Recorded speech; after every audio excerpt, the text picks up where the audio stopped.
Spotlight, featuring the Greenfield Gunner, Mike Edwards, former Maryville Scot, Donnie Moore, former UT coach, Ray Trail, from the Daily Times, Marcus Fitzsimmons, and Troy Pro O'Haron.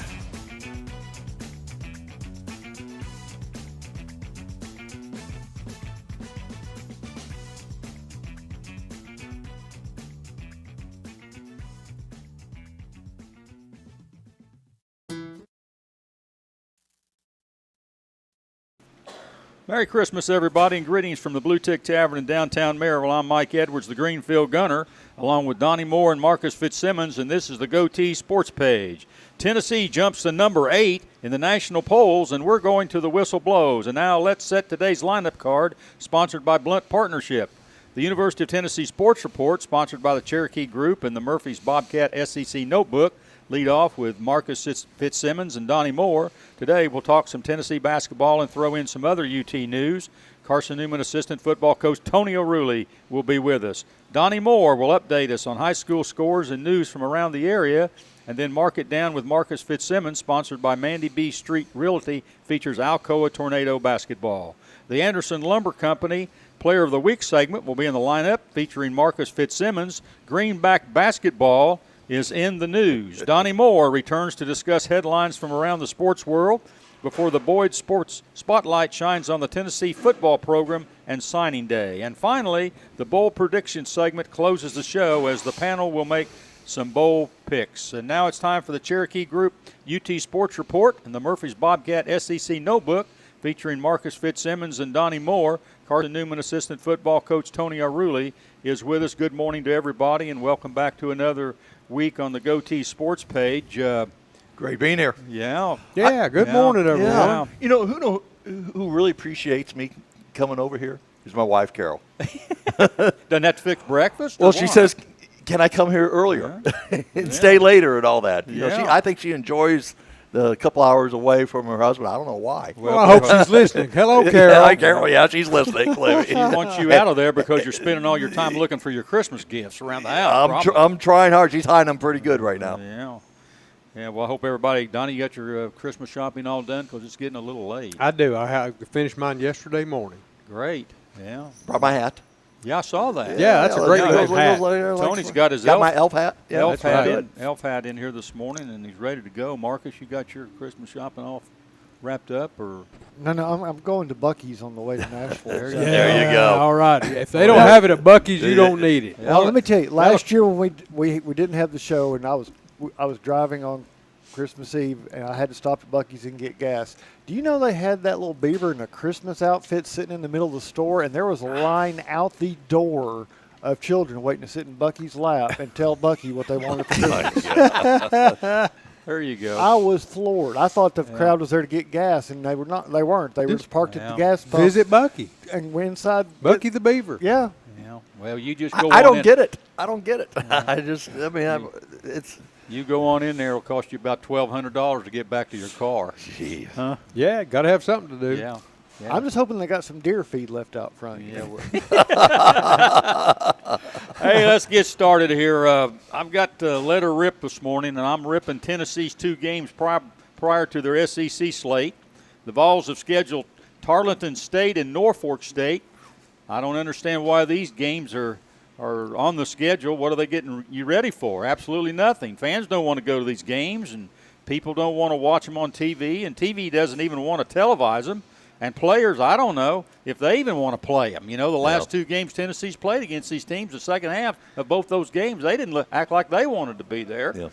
You got a veteran ball club with Final Four aspirations. Why are you even playing any cupcake games? They're nothing but a waste of everybody's time, and including the teams. 6 cupcake games have been played so far on this year's schedule, all of them at home. And really, I don't know. The only purpose I can see in them is they pad your record. They pad your record. Everybody's got a magic number there of we want to win 20 games plus, and these padded games give you about 5 or 6 games that you can go on into. It's the same thing that's happened in football. It's happened in basketball. when they went from 25 games to 30 games or 31 games, everybody thought, hey, this is going to be a good deal. And what they do, they go out and schedule all these cup games that don't mean anything. But if you go back, and I know a lot of people weren't around. This is a long time ago. I wish Ray Trail was here. He could relate to this a little bit. But this is going back. But when I was at UT, my sophomore year, of course, freshmen weren't eligible. This was the preseason schedule in 1970-71. Houston, Wake Forest, San Francisco, Providence, Oregon State, and Houston when Guy Lewis was there. That's the schedule. And then you went to an SEC schedule where you played everybody twice. Yeah. Huh? Yeah. And my junior year, we played Houston, opened with Houston and Guy Lewis, at Houston, Penn State, Michigan State, Manhattan, Villanova, and Boston College going to the SEC slate. And my senior year, we opened at home against South Carolina and Frank McGuire. Now, this is not the same South Carolina team that we're looking at today. This was South Carolina when they weren't in the Southeastern Conference, and Frank McGuire, that came out of New York that recruited those players, he had 3 pro players on that basketball team that year. We opened with them, and if that wasn't enough, the next game we traveled to Milwaukee and played the other McGuire up there, Al McGuire, at Marquette. We had them the second game. Then we played Syracuse in the third game, Missouri, St. John's, and Niagara. And then we went into the SEC and played everybody twice. Yeah. What I'm trying to say, no breathers there. I was going to say no, and you're going back and and Coach Mears, who was coach over here, he won 75% of his games, and now we're talking, Rick Barnes being nominated for the Hall of Fame. Coach Mears, with those kinds of schedules every year, he's not even in the Hall of Fame. No. Won 75% of his games playing that type of schedule. It's unreal. But let's say Tennessee, this is 1972 or 73. Tennessee right now going to the SEC would be 4-3. 4-3 going into their league play. I don't like these games. I don't like them in football. I'd rather them just, if they want to play, and I don't like playing just certain SEC games. I want them to go back and have a true champion. I want them to play everybody twice during the year. I want everybody played twice, and then if you want to play a couple of these cupcake games, fine. But let's get a true champion in basketball, and especially in basketball. I know it might probably be a little bit difficult in football, but you can still do it in basketball. Well, first of all, play a team that people know where that school's at. Tarleton State. You had to look that up. What state is it's Texas? Is it Texas? Yeah, okay. and that's another deal. They ought to put beside the name where they're from. Heck, you're from Alaska or Hawaii, put it on there, huh? I don't know where these places are from. No, I would say probably about 9% have no idea where Tarleton's at. Yeah. So, Marcus, you've been off quiet over there. I'm just still trying to wrap my head around a 30-game SEC schedule that you're advocating for, because that just leaves you, 2 games to play in Thanksgiving, and then you're going to start SEC play December 1. Well, I'm going to tell you right now, I don't know how many they had over there the other night. I know the Lady Vols played, what did they play, Walford? Yeah, the Terriers. I think they announced they had 7,100 people. Well, 7,100 people in 19,000-seat arena is not looks empty. People. But, looks empty. Yeah. I don't know. A lot of echoes in there. If you're playing SEC games, I don't care how many you're playing, you're gonna have a lot of people over there. Yes. I don't know. I don't know. Just a thought here. Well, I'm not saying you're wrong. I'm just saying the way we're playing super conferences in size, where we're going to be a 16-team league for the SEC, and then you got the Big 20, I guess is what it's going to be, whatever. You're doing you run into the problems we saw with Division III 10 years ago, where they went through a super conference phase, and you had so many teams that they had to do divisional play just to play everybody once. You had some of those 20-team conferences. There was no way they could play everybody. Yep. So, and because they're still on a 25-game schedule. Yeah. So, it's one of those things people didn't care about when they went ahead with all this let's merge for football type of stuff, because they didn't anticipate the ramifications for basketball and baseball and softball. Yeah. Well, you got a 16-team league. You got 15 teams in there. You play 30 league games.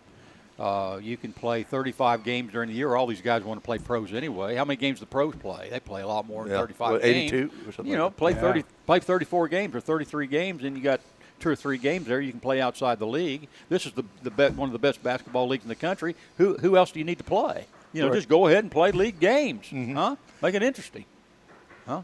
I'm not saying you can. I'm just saying it's I don't know how your lower tier conferences are going to get by financially. Well, without those types of they games. got along financially for years before we started all this. So you know they'll figure out, I guess, some way to do it. Well, I think you know, especially late in December, you got to find a way to attract your fans to come watch you play. And I think playing at Tarleton State or Norfolk, I mean, I don't know if that late December. Are you going to put your family in the car and go watch Tennessee play late at night? You know, Marvin West. You remember Marvin West that wrote for the paper? So you probably remember him. Yeah, I remember Marvin writes for another paper. I don't know, but he did an article on Tarleton State. Of course, Billy Gillespie's the coach. You know, he coached at Kentucky. He wasn't there the other night because he got health problem. But Marvin because he had to play a late December game. Marvin said that tickets on the street were going for $1. I think that didn't cover your transaction fee on that app. and it was the seller. It was the seller that was paying $1. Exactly. Yeah. Exactly. I don't know. Let everybody in free and let them buy popcorn and just have a free Christmas night. You know, when you play somebody like that. I don't know. Well, let's move on. Rick Barnes, has been nominated for the Naismith the Basketball Hall of Fame.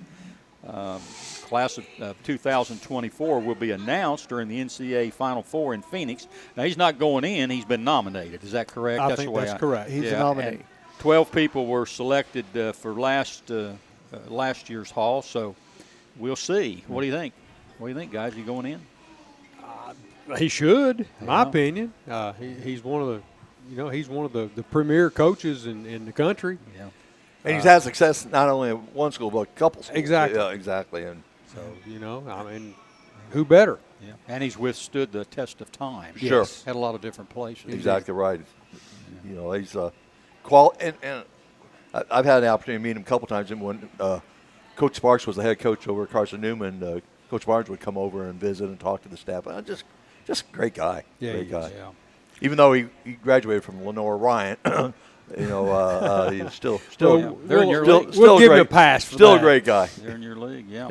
Hey, the Vols are 9-3 on the season. They did come away with a win the other night against Tarleton State, 65-46. But Marcus, with 5 minutes and 45 seconds to go in that game, they were up 50-44, and that lead had been cut from 16 at the half down to a two-possession game. I think on at least 2 or 3 occasions in the second half. A little too close for comfort. Another second half meltdown for this basketball team. But it was entertaining from the aspect if you saw Tennessee playing a team that wanted to be slower and grind more than they did. And how many times are you going to see that this season? Yeah. Because they slowed it down, and Tennessee shot atrocious in the second half. I mean, what else is new? I think they only had 6 field goals in the second half. Yeah. So you had a bad shooting against a defensive slow-down team, and Tennessee saw what Barnes could probably turn that around. Guys, this is what we want to do to people. This is how we want. This is how we want to play. Yeah. Well, after the game was over with, Donnie, you would have thought, I don't know, I would have probably been throwing chairs and everything else, 50-44 against Tarleton State. But after the game he was praising his defense. See, they played really good defense the last 5 minutes, 45 seconds, bailed them out. So he's pretty well happy with the result there. Yeah, find something positive. Yeah, because if you're Especially a defensive when it's his guru, defense. Yeah, that's right. Yeah, especially when it's his defense. But if they play well, he's happy. They shot 36.4% from the field. They were 32% from threes. At 36.4%, they were 20 for 55, 8 for 25 from three-point shots, and Vescovy, James, and Connect were 8 for 29. Now, this is an outside shooting basketball team. Who's the leading scorer? Well, the leading scorer was Ziegler. Ziegler had 13 points. 13 points. Yeah, but he shot 50%. He was 4 for 8. I don't know why they weren't getting him the ball more. Everybody else couldn't throw it in the ocean. Ziegler was 4 for 8, shot 50%, and he had another good game. But they're talking about James and what a great year he's had, and he just the thing that concerns me is what's happened to Connect. Yeah. I mean, the last 3 games he scored in single digits, and up until then they were running the offense through him, basically. And all of a sudden now he's not scoring, and Tennessee's has run out of like that second half run out of gas phases. Well, here's what I think. He's a shooter. He's a scorer. Yep. He's a scorer. And sure I is. think what's happening here, if you look at the box scores, he's got 7 shots, he's got 8 shots, he's got 9 shots. I think what's happening, he's going out there, he misses a few shots, and he puts him over there. He didn't play 20 minutes in some of these games. He didn't play half the game. I'm going to tell you, if you're a shooter and you're in a slump, you don't get out of it sitting on the bench, Tony. No, you got to be out there and taking I'm shots. going to tell you right now. Get yourself back into it. Yep. If you're looking for your shooter and your scorer to work out of a slump on a bench, Yep. you're in big trouble Yep, if yep. that's the philosophy you're using on a guy. It's not going to happen. It's not going to happen. no, And absolutely not. if your fans will look at that box score, a shooter like Connect, he gets 6 or 7 points. That's not enough to get in any kind of rhythm. No. You got to have a little more. And you put him over on the bench. What's the shooter do? He sits over there and he's like, he's like a fish out of water. He's not a happy trooper. And I think he's got a lot of cobwebs up in his head right now. Yeah, his mindset gets bad. Yeah, and he's not a really good defensive player, so he can't have him on the floor because he's a defensive guru coach. He goes, well, he's not shooting for me, so I'm just going to sit him down over here. That's it. So I don't know. I don't know how it's going to all turn out and how it's going to work out. He needs a breakout game is what he needs. But here's a guy that was averaging 20 points a game, and then he's just Marcus, like you said, he's just gradually gone on down the tubes right here. Well, his pace has slowed down, but now you've got the holiday break. You're not coming back to play until January 2nd. So, he's going to have a long drought between double-figure scoring no matter what happens. And, Coach Barnes says, well, he's got to acclimate himself. The competition's better. Well, my gosh, he was scoring a lot of points against, Purdue and North Carolina and didn't do a bad job up at Michigan State, in that game up there. So I don't know. I don't really see that, but maybe he's seeing something I'm not seeing. But I don't know. He's an awful good player, huh? Yeah, and who they open up with on the 2nd? January 2nd, Tennessee? They play Ole Miss, and Ole Miss right now has only lost 1 game, but I don't know who they've. I don't know. They've probably played a lot. They're playing Tarleton.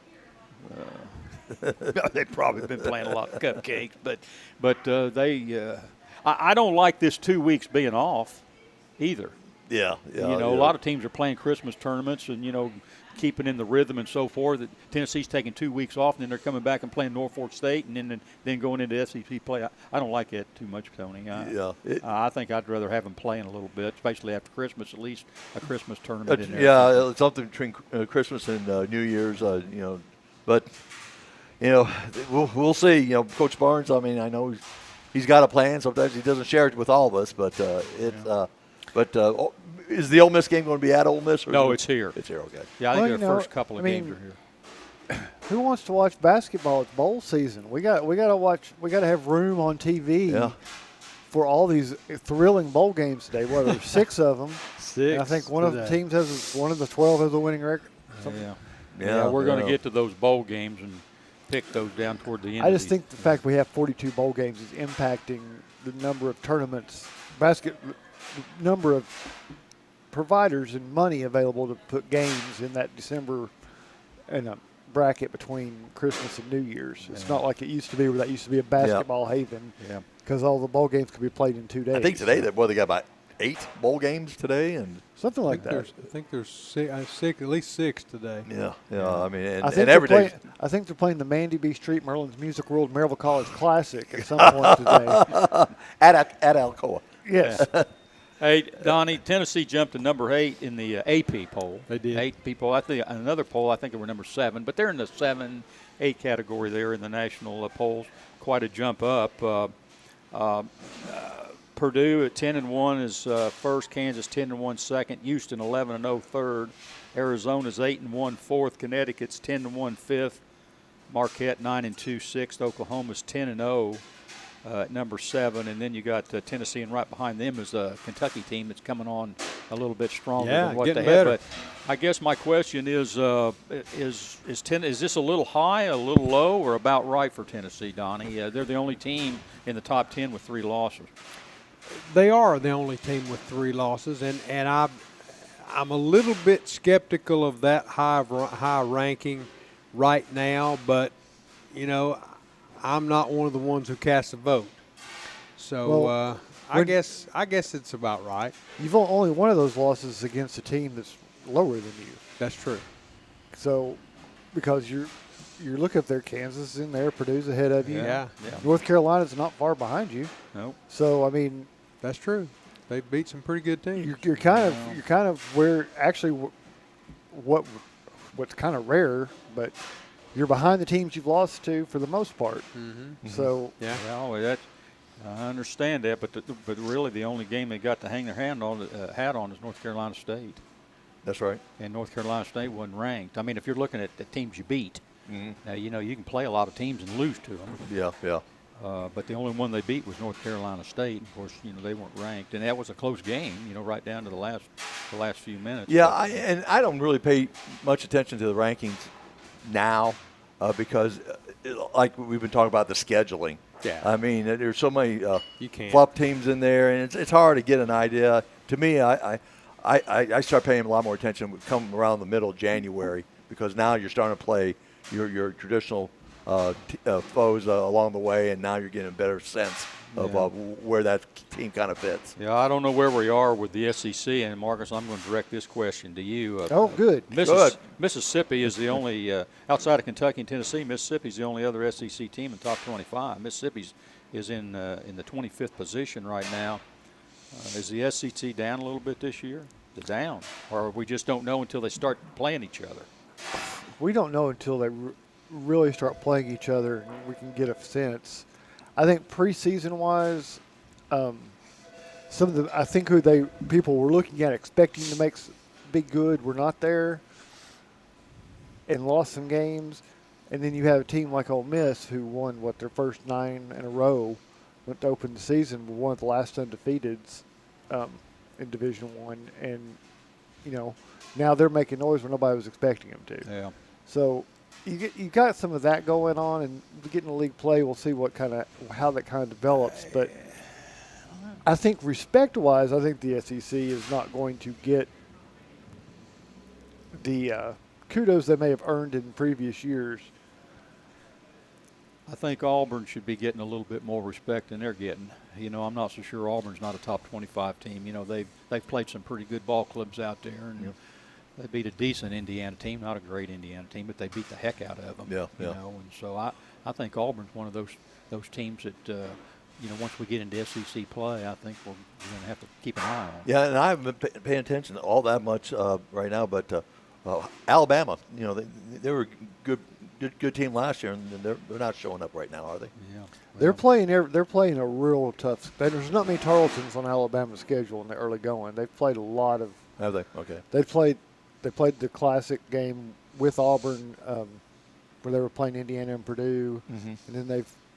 I think they've played maybe more top 10 teams than Tennessee has. Yeah. Okay. So that's another indication. You know, a lot of these teams in the SEC are playing good schedules. Yeah. They're playing. Tennessee's not the only one that's playing. You know, good people. Right. Some of these other teams are doing the same thing. So you know, we'll see once we get into Southeastern Conference play.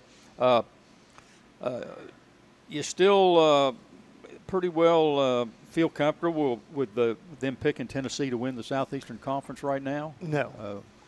You don't like that? No. All it does is put a target on your back I guess. in the SEC. How many times can Kentucky tell you that they, we were the preseason number one? Well, 60% of those times you didn't end up as the number one at the end of the year. That's true. And Kentucky's starting to feel pretty good about themselves, Tony. Right now they beat the hound out of Louisville the other night, and I know Louisville's struggling. Yeah, But it doesn't matter to I them. got a kick out of that game because that coach at Louisville, you know, he was an assistant coach for Calipari at Kentucky.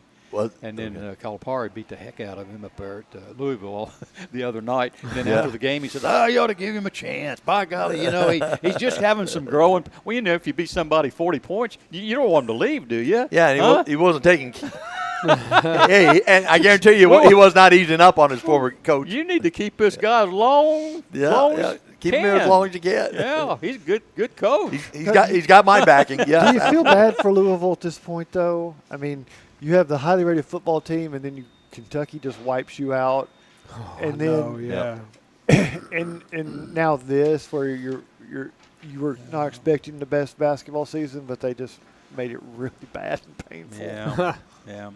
Well, a lot of parity in college basketball. It looks like another wide open tournament when we get to March. I think there are going to be some surprises, and a lot of teams have some things to play for. Purdue, Edey, their big guy, came back, because they got beat in the tournament first or second round, first round early last year, I think.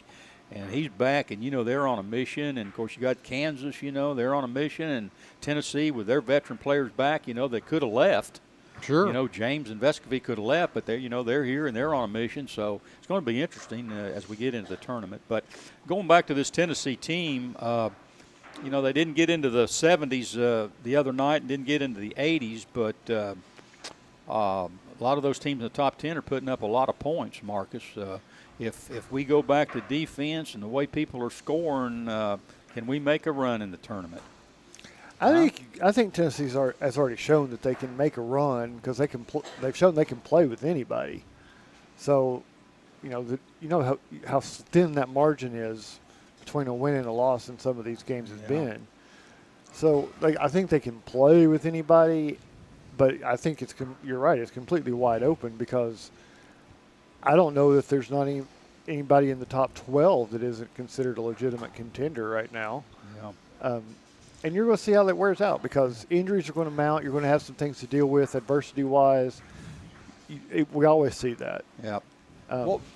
What worries me about this Tennessee team, Tony, is the fact that they go into these valleys, into these droughts. They're basically an outside shooting basketball team right now for the most part, although, they're getting some good play inside.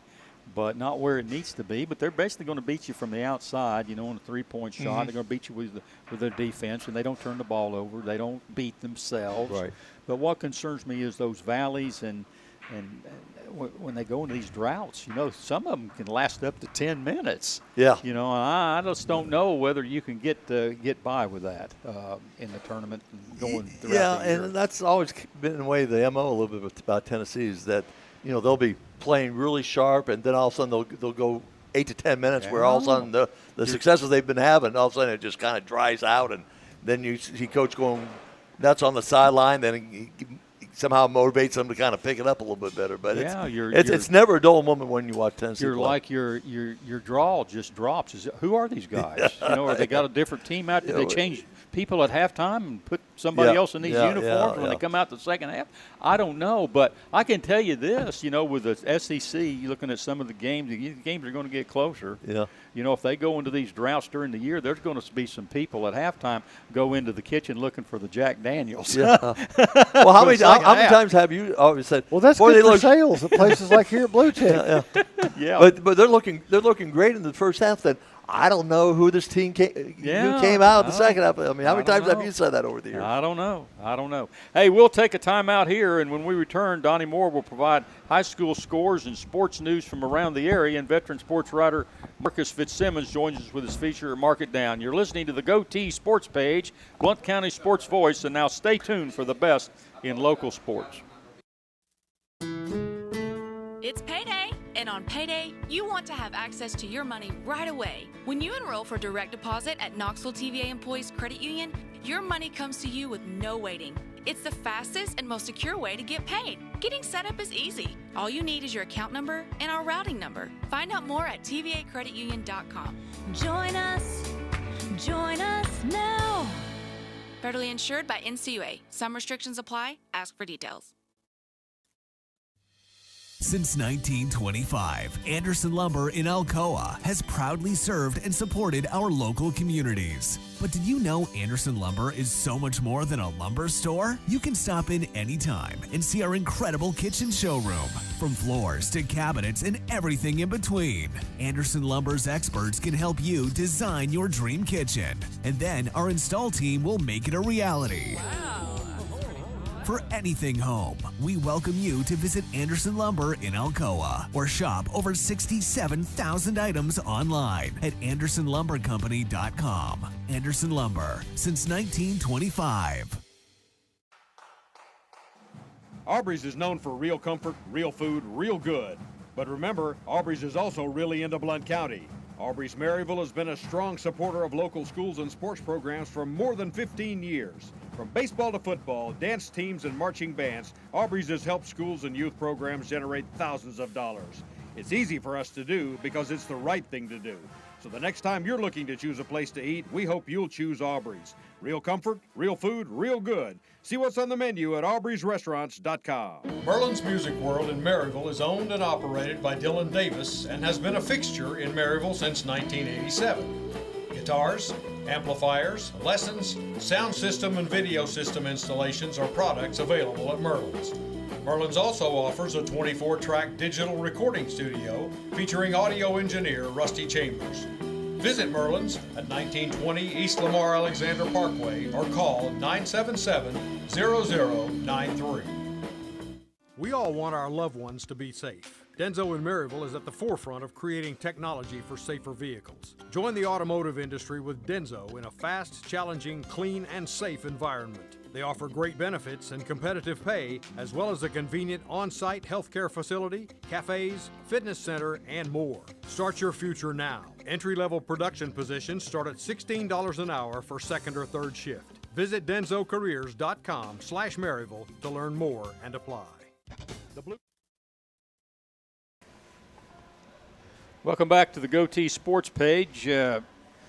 Donnie Moore, I don't know. We've covered a lot of ground. We've got the SEC back to a round-robin schedule. Yeah, we're just we got all the cupcake games off of there. And we're making fixing progress here this morning. fixing all the problems. We're trying to aren't get Dalton Connect off of the bench so he can work out of his slump. we? Indeed. All right. It's amazing how much problems we're able to get it fixed and worked out. And quick. Just within 30 minutes. Yeah, quick. They need to be coming to us a lot more.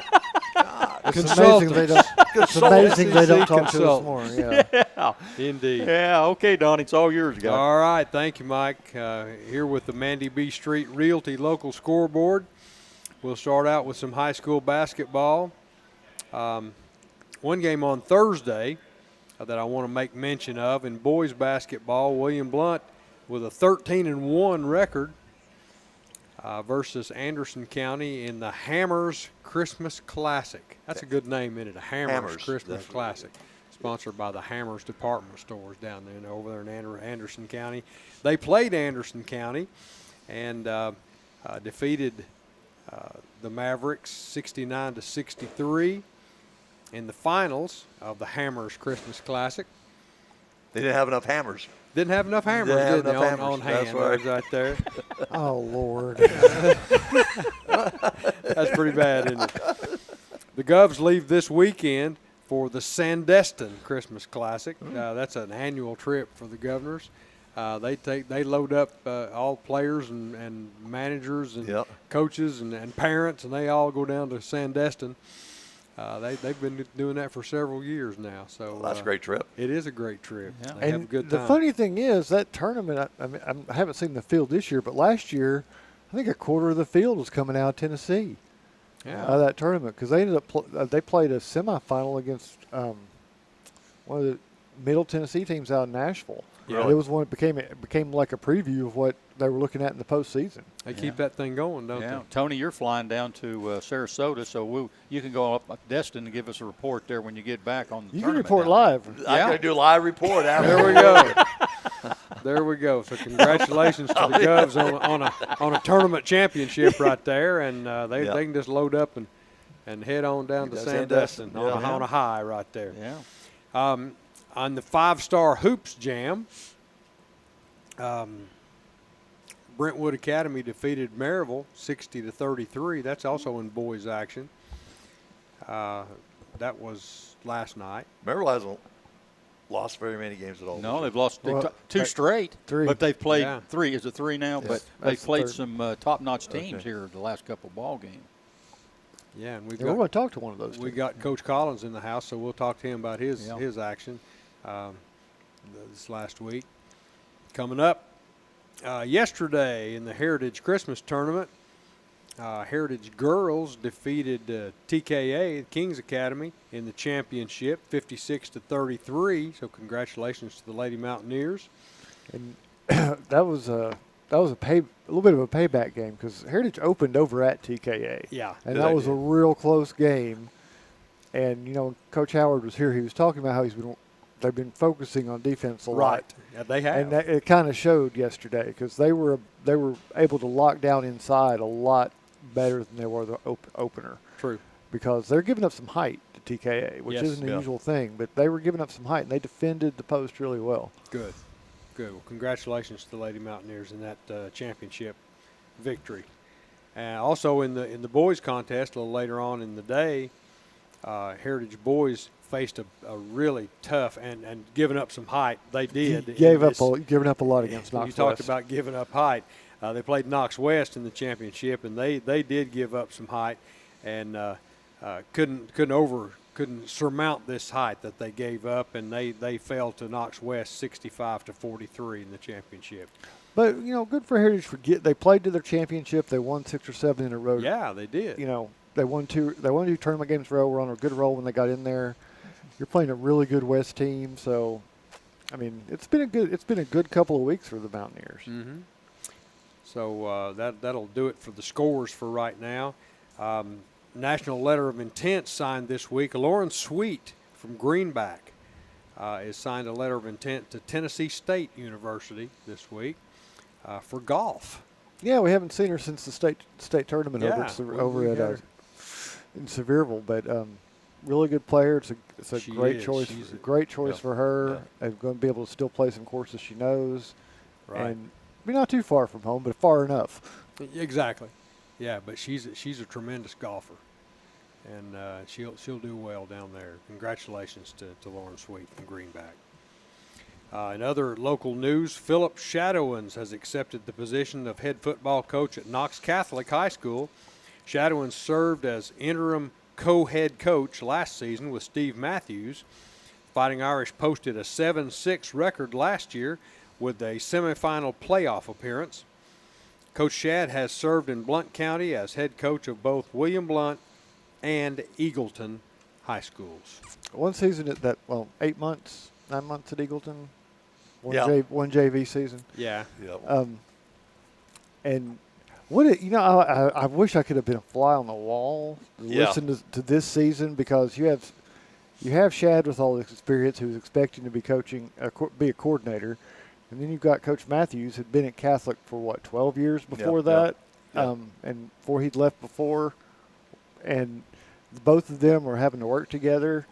Yeah, It must have been interesting. It must have been Yeah. interesting. Yeah, I was surprised by the choice just because Coach Matthews, right, that had been the previous head coach and was back, and they were both the co-head coaches. Uh-huh. And so, like I said, I wish I was a fly on the wall in that conversation. And, But they're Well, they're Coach moving Matthews on. has moved on to Concord Christian. He has, Yeah. yeah. He's Yeah. going. And he's moved because on. they are going to restart football after they had 3 winless seasons, and then they went back and did a middle school program and are building up. So they're going to play JV. Where's Concord Christian at? West Knoxville. West Knoxville. Mm-hmm. They're going to play I think 1 JV season or 2 JV seasons, then get into varsity Okay. again. But they're building that one from the ground up. But did you also? Tony's got Yeah. some of his players just made a coaching The Price move. brothers. Yeah, good deal. Tony, tell us about that. Justin Price and Matt Price, they played for me at Maryville College and have had great success up at Campbell County. Mm-hmm. And so there's been several opportunities for Justin, who's the head coach, and Matt, his defensive coordinator, to move on to different places. But they played at Campbell County. They love Campbell County, and they've done everything to make that program into a very good program. Well, now that they've been offered the head coaching job over at Grace Academy. Good. And talked to Justin last night, and they're both very excited. And I mean, it's those two guys are probably some of my favorite players over at Maryville College. I still can't figure out which one's which. They're identical twins, and but I'm very happy for them over at again the position at Grace Academy, and they got they're very fortunate because they got two great guys now running that football program. Good deal. And not only are they going to be the football coach and assistant head coach, but they're also sharing AD duties, is what I understand.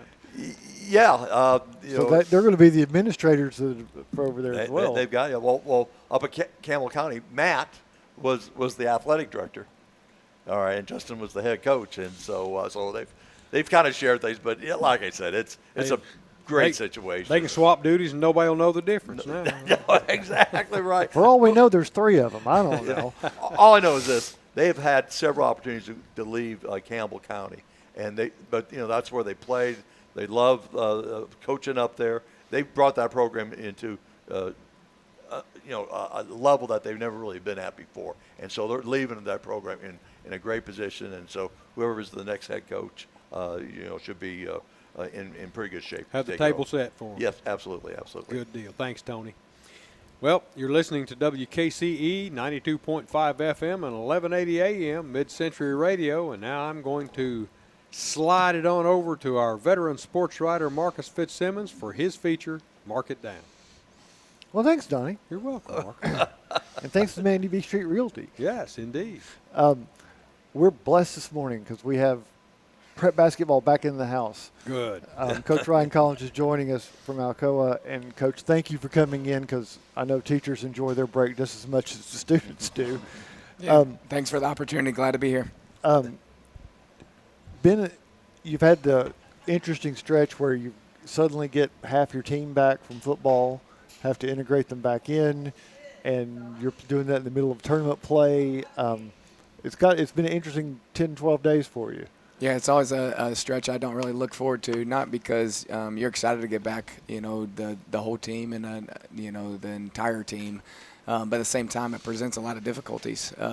You got kids, who have been playing a lot of minutes and had some success in their own right and been working at something, and then you kind of completely blow it up with a stretch and integrate, another half of your group coming off the football field. And it leads to a lot of frustrations in a lot of different areas, and it's never a stretch that we've played good through. But with all that said, the good news is we're always able to say our best basketball is on the other side of it. And so now you get to the point where that kind of 2-week stretch is over. And, I think amidst all of those struggles, we're going to come out stronger and better on the other side. And we're excited for what the rest of the season shows in front of us. And, at the end of the stretch, we're able to get a big win against Maryville as well. Well, I'm gonna go a little bit before that because we talked about him, had him on the show a couple times, but you ended up being the keynote speaker for Brandon Winton's signing. Yeah. And he was a big part of that the team last year in the state championship run. But you said some things in there, and it wasn't a lot about what he brought to you on the court, but it was all the things he brought to you off the court and in practice.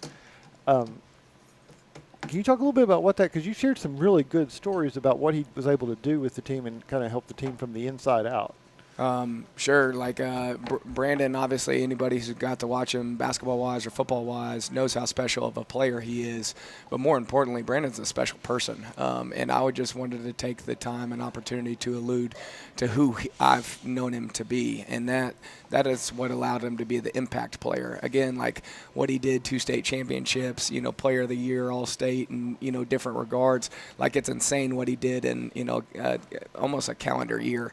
But again, just wanted to kind of speak to the who, and he's a kid that excels in a lot of different things. But I think he elevated us in a lot of different ways, and some of that comes down to relationships. And him and Javan had a special kind of relationship.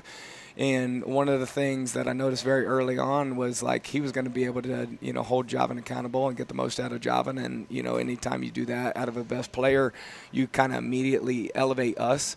And when you look at our season last year, we'd had a lot of success. We're in a really good position. Do you actually want to bring somebody on? Do you not?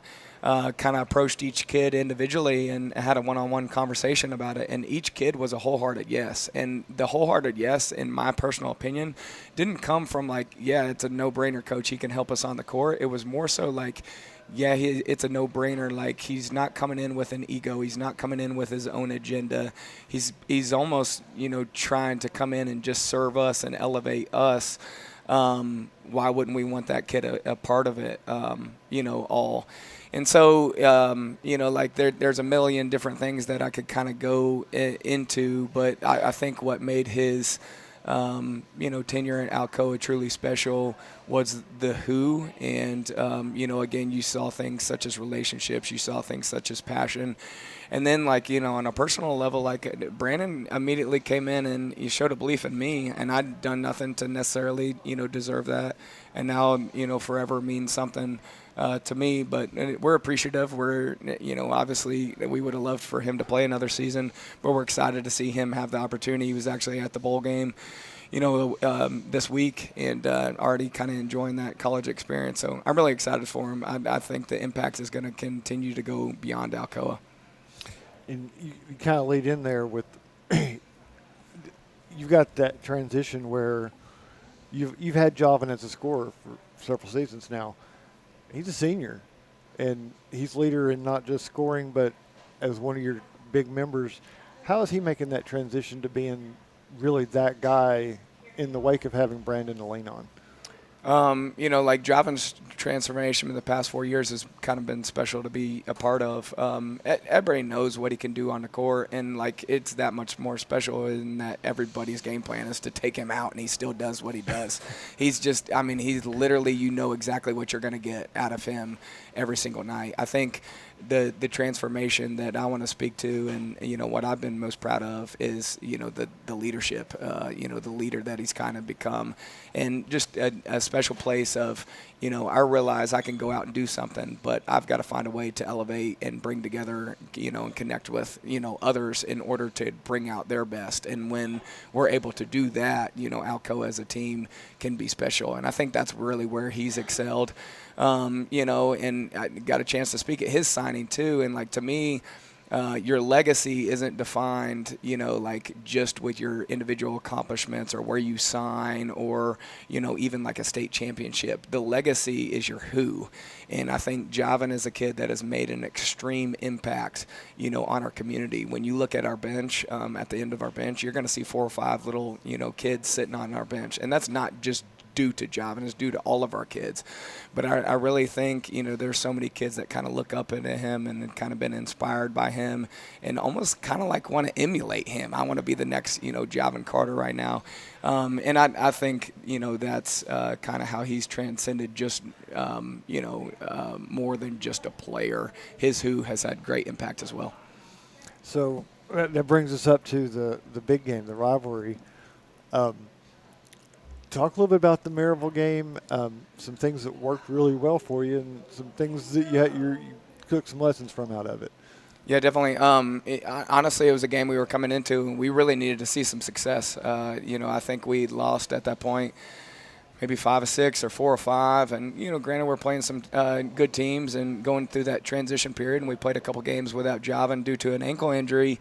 But you can only dance that line without success for so long. And so it was kind of like a moment, I think, for our kids that it's back against the wall. We get a kind of chance to show what we're made of, what we have within. And I love those moments as a coach because I know what's in our group. I know that there's, substance deep down, and just kind of let that flourish. I thought for the first time this year as an entire unit, we put together a game plan and executed a game plan. And it's really difficult because as you're going through transition period, you're trying to figure out what your own identity is. Everybody's like, well, you got so much back from last year. Why can't you just replicate what you had last year? Because it's different. We're missing different pieces, different places people have evolved.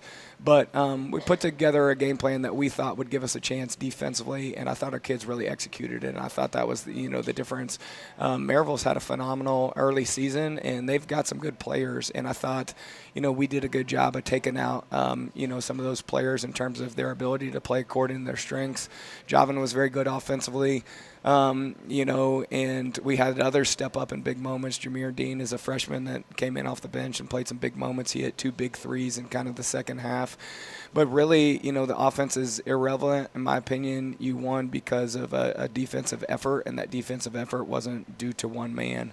Now, what did we learn? We learned we got to be better in stretches. Maryville threw out a kind of long extended zone, and I thought we struggled, and the game kind of came to a standstill at times. So we got to be better through those stretches, and I think we will. But the most exciting thing for me is, again, you had a team that's backs against the wall, desperate for a win, and you saw that that inner character that you wholeheartedly believe in come out in a big moment, and we were able to escape into the holidays with some success.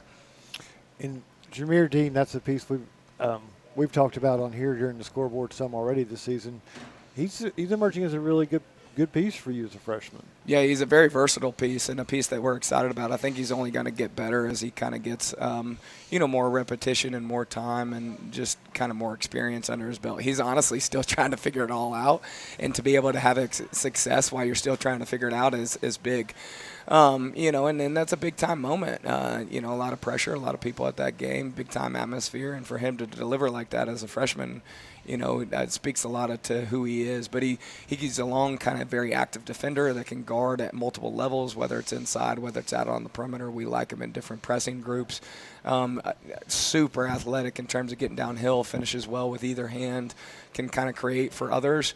And then the one piece that, probably he's most inconsistent in is whether or not he can actually shoot. And, he delivered in a big way. We'd actually talked about he hadn't hit one on the varsity level, and I kind of joked with him the day before. And it was one of those things of like, okay, are we going to have to break out the red light, which you never want to do with one of your guys ever, but just kind of half-heartedly joking, like, you're going to have to hit one or two to be able to keep shooting them. He said, Coach, tomorrow night I got you. And sure enough, like in the biggest moment in the second half, he goes 2 for 2, and they were big-time moments in the game. So another piece we're kind of, excited about, and I think he's only going to get better. And, everybody's got their holiday stint. We've been talking tournaments, I feel like, since Thanksgiving. But you all are headed on the road for a little bit of a maybe not as far as William once, but in the same general vicinity. Talk a little about where y'all headed to between Christmas and New Year. The 27th we're headed to a tournament in Panama City. It's at North Charter kind of high school, right there in the middle of Panama City. We're excited about it for a lot of different levels. One, anytime you want to go away, you want to play good competition that can progress growth. So when you return, you're a different looking basketball team. And I think in our bracket, we're going to face that. We're for sure going to face that in the first round opponent. We played Madison County, Georgia. I think they're a 5A Georgia team. They're sitting at 10-1. I think they made it as far as the Final Four last year. Present a really good roster with a lot returning, and so that's a good first kind of opponent that's going to challenge us. But more so, like as a coach, and I'm sure a lot of coaches are going to tell you the kind of same thing. Out of these trips, yes, you're focused on basketball. Yes, you're focused on growth there. But more so, you're just focused on building kind of relations and connections and spending time amongst one another, which we hadn't got a lot of time to do. Kind of playing catch-up in a lot of regards from a lot of programs in that our kind of transition just took place. And, so we're just excited to get away together as a group, as a brotherhood, and spend some time and hopefully come back, and those relationships will propel us to a better on-the-floor product in the new year. And that's one thing people ask me a lot, like, well, why is this team coming from Alabama, this team coming from South Carolina to play at a heritage tournament? Sure. I'm like, it's the bonding experience, because you you throw that team in a cabin up in Townsend for 3 or 4 days, and you put them on the bus ride there and back, and when you get back to wherever, you may have a totally different team and totally different energy than you did when you left. So when I see these trips to Florida, I kind of feel that's what you all are aiming for, as much the relationship as the chance to play somebody. And you talked about this a second ago, that you look at a ton of our bracket, I think there's only one Florida team in it, and a lot of these, teams are traveling with that same intention, that same purpose, to build that connection. And we all know how important connection can be to leading to chemistry, and you you just can't sacrifice chemistry down the stretch if you're trying to win games. And so again, hopefully this trip is going to be something that continues to propel our program forward. So you got them this laid out. You've already played region games, which I've been talking with the coaches. It feels like we played more region games earlier with this new classification setting than we used to, where it was like you play a couple tournament games, play a couple non-district games, and then after Christmas you play all your district games after Christmas. But now it's like you're 3 or 4 games in some cases before Christmas. Talk about this region that you have now, because it's a little bit different than what it was before, and you're trading some people in and out. How does it kind of shape up now? I honestly think we're in a very good league. 5 years ago when I transitioned to Alcoa from Morristown East, one thing that I constantly thought about our league is our league could produce, 2 teams that go to the state tournament. If you can find a way to win your district, you have a legit shot at being a state tournament team. And what I meant by that is you're in the league with Fulton, who's there every year, and AE. Well, then our league completely, changed, and now it's changed back. And one of those changes coming back is Austin East joins us, and Austin East coming in is another very, very good basketball team, led kind of by, the older Cherry brother Shane, but then the younger brother, who is a freshman, in my opinion, is an immediate impact player too. So that's another very good team coming in. And then Gatlinburg-Pittman returns essentially everything they had last year. They're obviously led by Ty Glasper and Carlos Orr, 2 very, very good players. They're extremely well coached. And they're another team you look at and just having success all over the place in the early season. And so I really think 1 through 3 at the top, is 3 very, very good basketball teams. Obviously, only 2 teams can make it out of the region, and there's 3 right there alone in our district, and hopefully ourselves included. Oneida comes in. Oneida kind of brings something different as well. But when you look at the single A level, another extremely good basketball team that's got a ton of tradition, that's well versed in terms of state tournament runs. And then on the region level, when you start looking at District 1, Hampton is another single A team that moves up to double A, and Hampton obviously state champion last year on the single A level. And so it might kind of get swept under a rug, to be honest, and it's something a lot of people are probably not talking about, but I really do feel like our 2A region has dramatically improved. And it's going to take a lot to get to a sub-state game, get to a state tournament down the stretch, and it's something we kind of want to be prepared for. Ultimately, all you want is to be able to win those early, district games, and we're fortunate to where we have picked up wins against Pigeon Forge and Eagleton, so we're sitting at 2-0.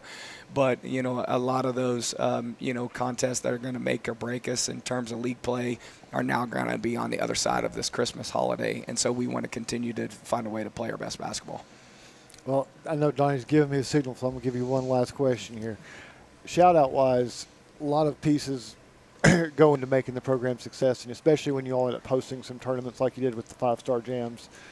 Anybody you need to give some shout-outs to for what they've been able to do for the team so far? A million. Jonathan Cox, from 5-Star Preps, giving us the ability to host and putting on a first-class event.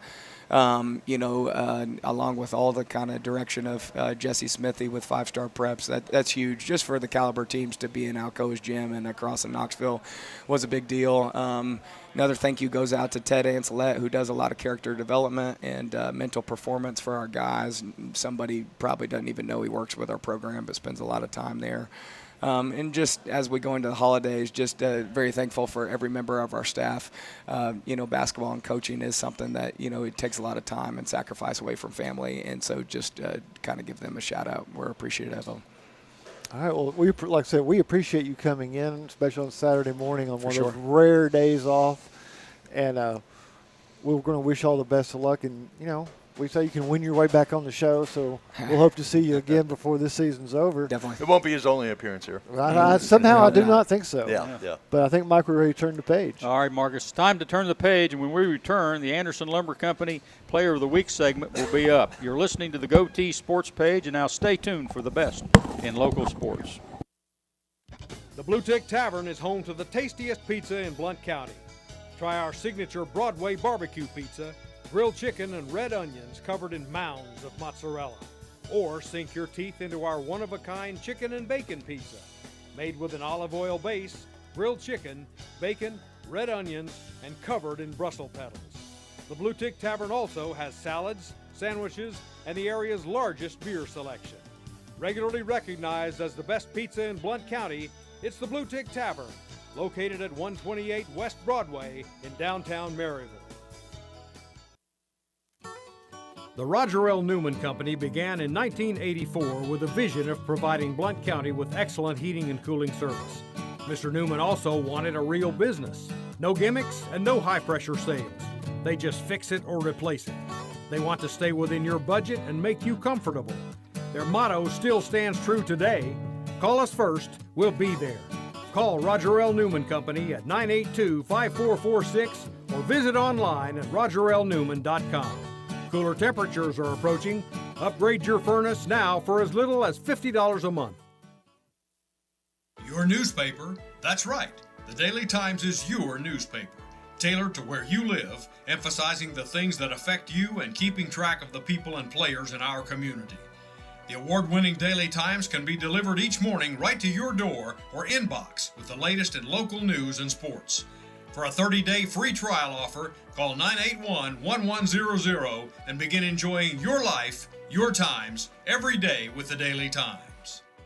For over 50 years and 3 generations, the people of Blount County have trusted Stevenson Tire with their vehicles and their families. Our mission has always been simple: to provide quality products at reasonable prices with exceptional customer service. Featuring tire products from Michelin, BF Goodrich, Uniroyal, Bridgestone, Firestone, and Yokohama, Stevenson Tire also offers alignment and brake services at affordable prices. Stevenson Tire Company, 2411 East Broadway Avenue in Maryville. Call 983-1621 or online at StevensonTire.net.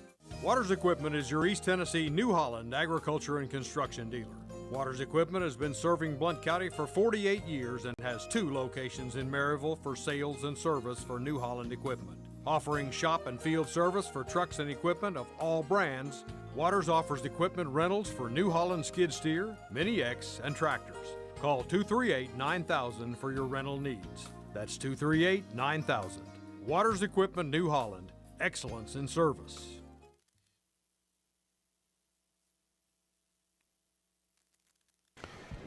Welcome back to the Blue Tick Tavern in downtown Maryville. This is Mike Edwards along with the rest of our broadcast crew, and now it's time for the Goatee Sports Page Player of the Week segment, featuring Daily Times senior reporter Marcus Fitzsimmons, sponsored by Anderson Lumber Company, where quality service is always a priority, proudly serving Blount County for over 75 years. Marcus, Greenback. Let's talk about Greenback a little bit here this morning. Yeah. It's not so much that I want to call them out, but I think the story has made the rounds. But if people have missed it, last Friday night there was. It's worth a mention. There was an incident at Oakdale. It was an away game for Greenback. It started in the stands, and with 54 seconds to go, and both teams ended up with players in the stands. It was not a good situation. The officials, according to the TSSAA report, deemed it unworthy of completion. They turned the ball in and left, and noted that there were still altercations going on across the gymnasium beyond their control. Fines came down. Both teams are banned from the postseason this year. And all told, Greenback's going to be out $2,500, $1,000 fine for the probation year, 2 $500 fines for following probation years, and then there's $250 fine for players leaving the bench and $250 fine for fans on the court. I believe under Loudoun County school policy, they will be seeking reimbursement from a fan involved to get $250 of that back. That's what I understand. Just $250? Because that's what the Loudoun County School Board policy is written as, is the fan on the court penalty that the school should be reimbursed by the person who permits that. That's, again, Loudoun County rule, not a TSSAA rule. So all that's going on this week, and it's been coming out. And I told Mike, let's mention this, because this isn't the first incident we've had in the last year and a half with things happening in the stands that have nothing to do with the game or little to do with the game, and it's becoming incidents that are affecting teams and affecting programs and affecting players, and it just seems like it's a problem that's getting worse. Well, it's, me as a coach, I mean, I see it at high school more than anything else. But, I mean, it's the type of parents that are raising these kids where, you got parents they're either yelling at the coaches, I mean, excessively, or, they're in the stands and then they start going at each other. And, anyone can watch the video of seeing what happened here. But it's the way things have turned around in terms of what's being allowed and what shouldn't be allowed. And, for a parent to do that, the parent that instigated all this, all right, that parent's son should be kicked off the team. I mean, you caused this. Yeah, this is the results of what you caused. Sorry, your son's no longer on the team. And that's the way it ought to be. And we're not there. Under our rules, under the rules here, you can ban the parent from the gym during a game, but that's about all you can do. And believe me, that's a more serious consequence. Oh, it's a serious consequence, but it's one of those where I question where the hammer's going in some of these situations if it's hitting the right nail. Yeah. But you see it where, like we saw something very similar with Austin East in football, where they had the incident with Union County, and then it was like it did not solve the problem. We saw it continue through their next 3 games, and then we've seen the similar situations break out. I mean, you can just look at video clip after video clip of where you have parents interrupting the games at almost every level at this point, attacking officials. Like at what point do we have to put in, do you have to have honest-to-God security at a high school basketball game beyond having just the presence of one deputy, which failed utterly in this situation? But, I mean, do you have to have 3 deputies at every basketball game now?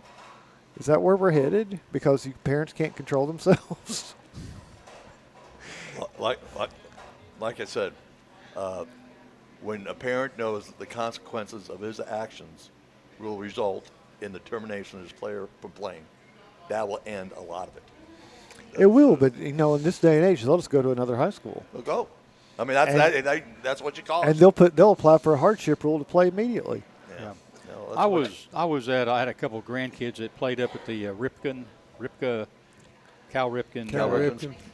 Up in Pigeon Forge, the sports facility. Yeah, they had a tournament up there, and kids came in from Virginia to play on a traveling team back in November.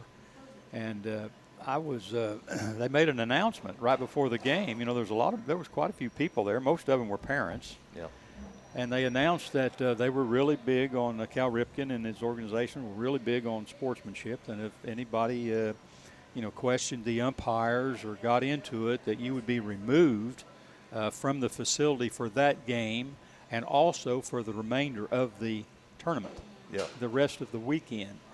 For these high school games, I don't see any of those types of announcements that are being made. I'd be curious.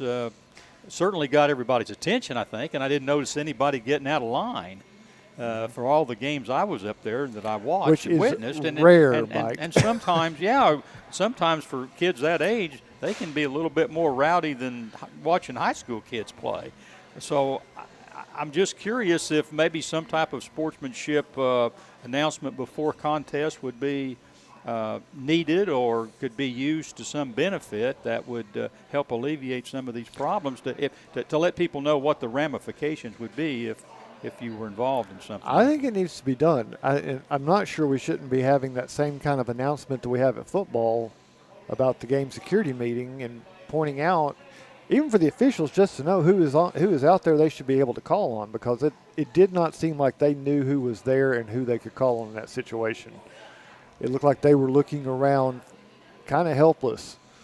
So it feels like they need to be able to know who is the officer and where is he? Who is the athletic director? Where is he? And, But when you got, like at the game video I watched, you had anywhere from 50 to 75 people on the court in the stands and all that. One security officer is not going to be able to handle that. No, But it shouldn't blow up like it shouldn't have been if it gets stopped early enough, it doesn't blow up that way. And we've seen fights. I mean, Sure. that's always been a part of, unfortunately, but it happens occasionally. We'll go a couple seasons without, but then we'll have something happen. But it usually gets stomped out very quickly by the coaches and administrators at the game. Of course, it's usually with the players. This thing with the parents and stands fighting has kind of changed that dynamic. Yeah. But that video, it felt like the officials didn't know who to look to. Like they're looking around like, okay, what are we supposed to do, and who are the people supposed to be taking care of Yeah, this? well, something like that's not the official's job. Yeah. I mean, exactly. They were looking around, but no one was going there. It was on the other side, away from the benches. And then it just kind of then when you started getting the players and fans from behind the benches going on the other side. Yeah. I mean, Donnie, I think, Coach, you're the athletic director down at William Blount, but we live in quite a different age now than, of course, I played in Indiana, and of course basketball is a big Sure. way of life Sure. up there, and I played in arenas that seated 7,000-8,000 people, and they were full. Yeah, And my that's high true. school had a gym that seated around 3,500, and it was packed. Well, there's a lot of things that are said in the stands when a packed gymnasium with a lot of noise that never reaches an official or anybody else on the court because there's so many people in there. Yeah. Now, there's not as many people in the stands. I mean, you have a rivalry game. You could have a good night of people there, Yeah. but most of the time it's parents and grandparents, and you get a few students there for the most part. And the gym's pretty vacant. I mean, maybe half full at the most. So you can pick up a lot more. Officials pick up a lot more on the court and can hear people, and other parents can hear other people, and opposing parents can hear opposing parents in the stands. And I think that has created some of the problem, has it not, Donnie? Or It has, Mike, and you're right. Things are different now than they used to be. But the thing is, to be an administrator, to be a security officers, which I never had fewer than 3 at a game. always had 3. Yep, always had at least 3. But the thing is, you got to be prepared. You got to have a contingency plan, and you got to be vigilant at a game for things that are going on, not only on the court, but in the seating areas as well. Yeah. I was involved in one of these situations when I coached at Farragut High School. It seemed like we played in a lot of halfway filled gyms, but when we played Bearden, the place was always packed because that was the rivalry. And they had this tradition before I went over there that whoever won the game, they would allow their students just to come out on the court. I guess from the movie Hoosiers or whatever, they saw that and they thought, well, that'd be a good idea. We'll just storm the court, after the game's over with. And I never thought that was a good idea in this day and age because, what happens is a lot of those kids get out there, and if you got opposing players trying to get into the locker room, there's a lot of taunting going on and so forth. Well, you're just asking for it, especially if you can't get your team to the locker room. So we're playing over at Bearden, and I had mentioned to our athletic director, I don't think it's a good idea, to let these people go out. I said, well, it's tradition. This is the way it's always been. I said, well, I can't get my squad to the locker room. And the athletic director says, hey, I've got it all worked out at Bearden. He said, I've got it all worked out. We're going to get your – and we had a football player on our team that had some problems during the football season. There was an incident that carried over to basketball. And, well, we lost the game. It was really close. I think we lost by a point or 2 right in the last minute, and they stormed the court. We couldn't get to the locker room, and then there was just an all-out brawl. There was some taunting going on out there, and a couple of my players couldn't get – they were in the middle of all of it, and it was a bad deal. And there you are. I noticed in this situation, Marcus, and you comment on it, there didn't seem to be many administrations there, any teachers there. Security was kind of lax. That had to be part of how this escalated to where it got. And it looked like it could have. I've been told that one of the people was an off-duty deputy who was trying to control the situation, and he was not in uniform. I don't know if that information is correct. Yeah. It would kind of lend to some of the early parts of that video where people were trying to break it up before it got started. But you don't really see, you never see, either there weren't enough people there to take control of the situation, or it escalated too quickly once it got started. Yeah. That can certainly happen. Right. And there really wasn't very many people in the stands. It was the stands opposite from the benches. It looked like there was only about 50 people in those stands. And it looked like it could have been stopped right away if security or something was able to. Donnie's giving me the signal again, and we do need to move on. But let me just say, if you've watched the video once or twice, go back and watch the clip again, because there's two things that most people have missed in this video. One is there's somebody in a wheelchair directly in front of this when it happens, who has to get themselves out of the way of these waves of people coming across into the stands to start this. So thankfully, that doesn't look like anything happened to them. I saw that.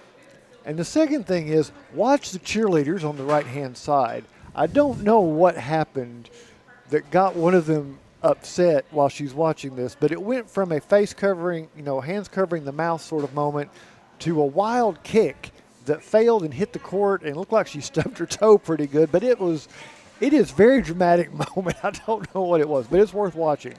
Blow that up and watch the clip again. But Mike, we'll go ahead and turn the page. Let's talk about something more cheerful for the holidays. Okay, we'll do that. Hey, time for a break. And when we return, it's the Boyd's Sports Spotlight. As Goatee Sports Page veteran Donnie Moore will have the sports headlines, and then our crew will talk some Tennessee football. You're listening to the Goatee Sports Page, and now stay tuned for the best in local sports. Since 1925, Anderson Lumber in Alcoa has proudly served and supported our local communities. But did you know Anderson Lumber is so much more than a lumber store? You can stop in anytime and see our incredible kitchen showroom. From floors to cabinets and everything in between, Anderson Lumber's experts can help you design your dream kitchen. And then our install team will make it a reality. For anything home, we welcome you to visit Anderson Lumber in Alcoa or shop over 67,000 items online at AndersonLumberCompany.com. Anderson Lumber, since 1925. Aubrey's is known for real comfort, real food, real good. But remember, Aubrey's is also really into Blount County. Aubrey's Maryville has been a strong supporter of local schools and sports programs for more than 15 years. From baseball to football, dance teams, and marching bands, Aubrey's has helped schools and youth programs generate thousands of dollars. It's easy for us to do because it's the right thing to do. So the next time you're looking to choose a place to eat, we hope you'll choose Aubrey's. Real comfort, real food, real good. See what's on the menu at aubreysrestaurants.com. We all want our loved ones to be safe. Denso in Maryville is at the forefront of creating technology for safer vehicles. Join the automotive industry with Denso in a fast, challenging, clean, and safe environment. They offer great benefits and competitive pay, as well as a convenient on-site healthcare facility, cafes, fitness center, and more. Start your future now. Entry-level production positions start at $16 an hour for second or third shift. Visit densocareers.com/Maryville to learn more and apply. Merlin's Music World in Maryville is owned and operated by Dylan Davis and has been a fixture in Maryville since 1987. Guitars, amplifiers, lessons, sound system, and video system installations are products available at Merlin's. Merlin's also offers a 24-track digital recording studio featuring audio engineer Rusty Chambers. Visit Merlin's at 1920 East Lamar Alexander Parkway or call 977-0093. It's payday, and on payday, you want to have access to your money right away. When you enroll for direct deposit at Knoxville TVA Employees Credit Union, your money comes to you with no waiting. It's the fastest and most secure way to get paid. Getting set up is easy. All you need is your account number and our routing number. Find out more at tvacreditunion.com. Join us now. Federally insured by NCUA. Some restrictions apply. Ask for details. Welcome back to the Blue Tick Tavern in downtown Maryville. This is Mike Edwards, and it's time for the Boyd's Sports Spotlight. And first up is Blount County Sports Hall of Famer Donnie Moore with this week's sports headlines. So, Donnie, I'll turn it over to you, guy. Well, I'll let her rip again then. All Here we go. What do you think? All right, let's talk. There's been a lot of ripping this morning. I'm telling you, ripping yeah, right here. we've just let The it rip Grinch all over the place. has showed up this morning here on the sports He's got like 3 or 4 Welcome. pages. Do we have a coal company as a Full force. sponsor? We need to work on that. We need a coal company as a sponsor if we're going to keep doing Christmas shows. This We way. do, don't we? We're going to have to take a break between all those notes that you got there. All right. Here are our sports headlines of the week, brought to you by Fast Signs. Let's talk about some major irony. Former Maryville High School head football coach George Quarles is the new tight ends coach of the Governors for the 2024 season, but he won't be calling the Laurel Bank Allenwick community home. No, Quarles has filled a slot on the staff of those other Govs in Clarksville, Tennessee, the Austin Peay University Governors, after his 2-year stint as head coach of East Tennessee State University football. Coach Quarles will be working under head coach Jeff Ferris and co-offensive coordinator Quinn Billerman. So congratulations to Coach George Quarles. Yes. I mean, like I said a couple weeks ago, I really think that he got shafted over there at East Tennessee. Well, and, we all do, yeah, Tony. and so I'm just real happy for him. I am too. Great man. Well, speaking of Governors, former William Blount athlete Job Matossian, who played for Coach Shad, has earned NAIA All-America honors for the 2023 season. Matossian was an outstanding punter for the University of the Cumberlands, Kentucky. Congratulations to Job from all of us on the Goatees Sports Page. Leave it to the kicker to bring up a kicker. That's what it. we There say. you go. It's a That's bond. it. It is It's a bond. We're that. But no, he's had a great year. He has had a great year. Really great year. I was so happy when the NAI All-America list came out this week and his name was on there. Yeah, you know, I read an article about him on the sports page here a month or so ago, and he's done a great job up there at the University of the Cumberlands. So congratulations to Job. Japanese pitcher Yoshinobu Yamamoto. Say that again. Boy, that's pretty good. Yeah. Yoshinobu Say that Yamamoto say that a little faster. has agreed to terms with the Los Angeles Dodgers on a 12-year, $325 million contract, which includes a $50 million signing bonus and no deferrals, making this the largest sum, well, almost, guaranteed to a Japanese arrival. It doesn't count two-way player Shohei Ohtani's 10-year, $700 million deal recently signed with the Dodgers. Yeah. Well, he deferred most of that $750 million Right, in the final yeah. season. Yeah. Because he wants to win. Yeah, And I mean, so he can choose to defer. This it. is how they're spending some of that money because they couldn't have done this if he hadn't deferred. As much I believe as he his had. deferral is that he's only going to be getting paid $2 million a year, but the rest of the money will be given to him after that 12-year contract period. So he's going to get the money, but I thought it was very good on his part because he wants to be on a winning team, and the way to do it, because of the money cap limitations, is being able to defer that money. Yeah. They See, just signed Yamamoto and Ohtani and one more player, so the Dodgers, in effect, just spent over $1 billion. Yeah. Yeah. Well, they're How committed to- to spend $1 billion. Tony, how long Yeah. do you think it'll take for college Committed to. football to pay somebody $1 billion to play their school? I mean, we're heading there. We're getting closer all the Yeah, time. We're paying more they're- than the pros are getting paid. Yeah, nowadays. they're heading in the right direction to do that. I know. Carson Newman, we still got a half off on a Bojangles bacon, egg, and cheese biscuit. That's our NII deals. That's a pretty good deal. Yeah. I took it.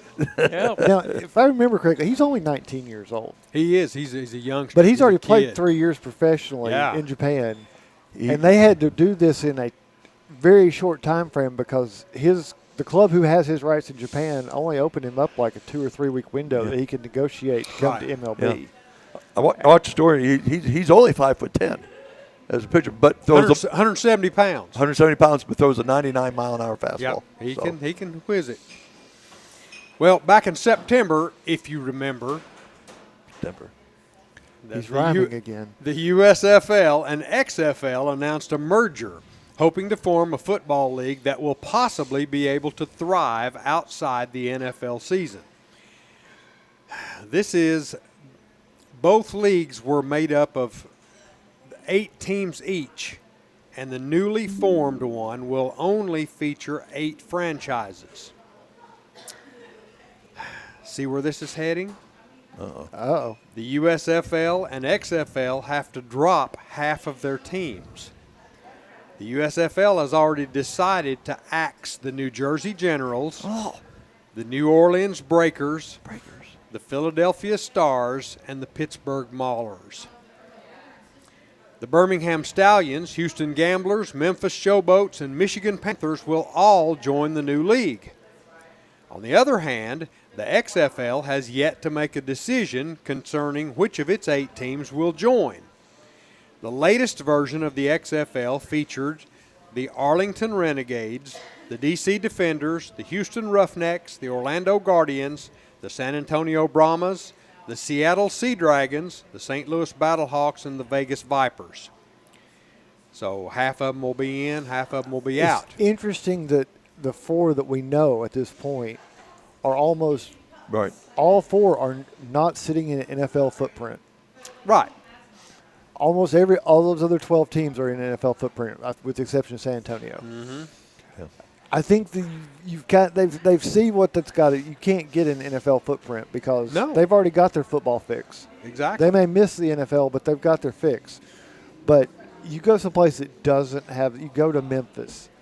You go to those second tiers where they've probably got a facility sitting around that's not being used, or a college facility that's top notch. And geographically, they're kind of in the same area. Memphis, Birmingham. Did you say Houston as well, or you talk about the USFL teams? USFL. Which ones? The ones that are in. That would be Michigan. Let's see. Michigan, Memphis, Birmingham, Houston, Memphis, and Michigan. Yeah, so Houston's the only one that's sitting in a footprint, and it's Texas, so you can sit in you've got a bigger footprint there.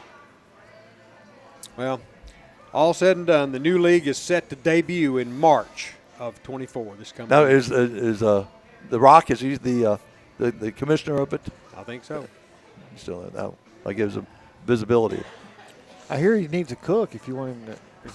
Are you looking for something to do? There you go, man. Like that. I got my resume out. You got to smell what the Rock's cooking, though. Well, here are some Major League rule changes for upcoming season 2024. The number 1, the time between pitches. It's a pitch clock change. The time between pitches with runners on base is now going to be 18 seconds, down from 20. With bases empty, the pitch clock remains at 15 seconds. Okay? Just a minor rule change. 2 seconds. Rule change number 2. See, that's an extra commercial they can squeeze in. Yeah. Okay. Rule change number 2. The number of mound visits per game will be reduced from 5 to 4. Per game. Per game. 4 mound visits instead of 5. Rule change number 3. A pitcher sent to the mound to warm up between innings must now face at least one batter.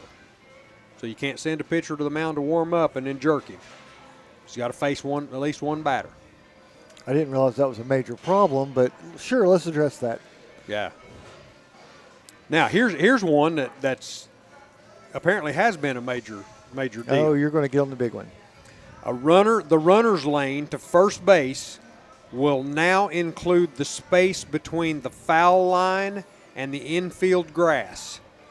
That adds 18 to 24 inches to the runner's lane up to first base. So they can run inside the foul line. They can run inside the foul line now. So if the player bunts, catcher gets the ball, throws the ball, he has to throw over the top or whichever way the runner's not. See that? Yeah. Throw a curveball first base. Yeah. Yeah. Whichever way the runner's not running is where he has to throw. And if the runner changes. That was the whole purpose of them. Yeah. So that catcher gets the ball, throws it. The guy's in foul territory. And if he gets hit, it's not interference. It is. There's no impedance now, no interference now, apparently. All right, on this day in sport, December 23rd, birthdays. 1935, born on this day, Paul Hornung, College Football Hall of Famer. He's a halfback, won the Heisman in 1956. We all know that. Johnny Yes. I know it. If Lonnie was here, we could hear that story. Lonnie would have told that story again. I'm doing this for Troy. Notre Dame, went to Notre Dame, Pro Bowl, 1959 and 60. Played for the Packers, born in Louisville, Kentucky. That's right. Golden boy. 1936, born on this day, Willie Wood, Pro Football Hall of Fame safety. Packers. Pro Bowl, 1962, 1964 through 70. Number 24, Packers. Super Bowl, 1967, 68. Played for the Packers, you're right. Born in Washington, D.C., died in 2020. Great player. Yeah, he was. Great player. 1942, born on this day, Jerry Koosman, pitcher for the New York Mets. New York Mets, you're right, guys. Left-hander. Yep, lefty. Born in Appleton, Minnesota. 1948, Jack Ham. Played for the Steelers. Good job, Tony. Outside linebacker. Born in John. My era people. Didn't have any teeth. Nope. Home state boy. No. That was Lambert. Lambert. Lambert. Okay. Born in Johnstown, Pennsylvania. Went to Penn State. Yep. 1962. I'm on this. Born in 1962, Jerry Reynolds, NBA guard and forward. Played for the Milwaukee Bucks. Born in French Lick, Indiana. Yeah. Oh, my God. Yeah, Larry Same Bird. town as Two Bird. legends. Larry Bird country down in the Yes, southern part sir. of Indiana. Yeah, had the resort down there, Hot Springs. Yep. There at French Lick. 1963, Jim Harbaugh, NFL quarterback. Pro Bowl 1995, played for the Bears and the Colts. Also a coach. Coach Stanford, 2007 to 2010. 49ers, 2011 to 2014. And University of Michigan, 2015 to present. Yeah. Read my signals. What are they? Yeah. Option play. All Scandal. right. Yeah. He should start a sign company, on the side. He That'd should. be good. Yeah. He'd make $1 million. These headlines brought to you by Fast Signs. Yeah. The Harbaugh sign. Yeah. Right. Yeah. 1969, Mike. Greg Biffle, American race car driver, born in Vancouver, Washington. Yeah, stock car driver. He's a stock car driver. You're right. Death on this day, Mike. Another race car driver. Wait, what question? Vancouver, Washington. Vancouver, Washington. Yep. So there's Vancouver. There's Vancouver, Canada, Yeah. but there's a Vancouver, Washington, too. Did not know that. I just learned something new. Death on this day, Mike. 1990, Wendell Scott. Stock car driver. Remember Wendell Yeah, Scott? black stock car driver. First black driver to win a race at NASCAR's premier level. He won the Jacksonville 200 in 1963. Died from spinal cancer at the age of 69. And that's all for this week's Sports Headlines, brought to you by Fast Signs. Now let's bring the Boyd Sports Spotlight back into focus. Back to you, Gunner. Hey, it's time to bring back in our Goatee Sports Page crew, Donnie Moore, Marcus Fitzsimmons, and Coach Tony Iruli. Tennessee inked 21 recruits on Wednesday, including 10 that are already on campus participating in Citrus Bowl practices. The class was ranked somewhere between 13 and 15 in the country and 7th in the SEC. Georgia, Alabama, Texas, Auburn, and Oklahoma, LSU were ahead of the Vols. Tony Iruli, it was considered a good year for recruiting for the Vols, but not a great year. Yeah, I mean, when you look at a national picture, when you're saying, hey, they finished 13th in the nation in recruiting, and you're saying, well, that's pretty good. Well, the SEC, they're 7th. All right, so they're right in the middle of things. But it was a good, Middle of the solid, pack. it was a good, solid year for Tennessee, and it's nothing to be ashamed about or anything like that. Could they have gotten better if they would have gotten one or two more? Yeah. Yeah, sometimes I think you can get a little off track on these ratings because I think Tennessee pretty much went after what they needed, Tony. Sure. And I think if you go after what you're needing rather than looking at the whole picture, I think that it can be deceiving on what you're bringing in to help what you need at that particular point as far as next year is concerned. And to be honest with you,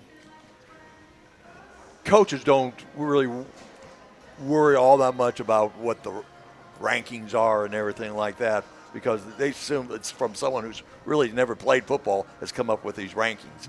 Yeah. They're recruiting what their needs are, and they know if they had a good year or if they didn't have a good year. Yeah, you look at an Auburn, they need help all across the board, so they go after people in a lot of key positions. Sure. And that put them up there. And they had a very successful run in their recruiting. Marcus, I'm seeing a lot of familiar names in these top recruiting classes right here, namely Georgia.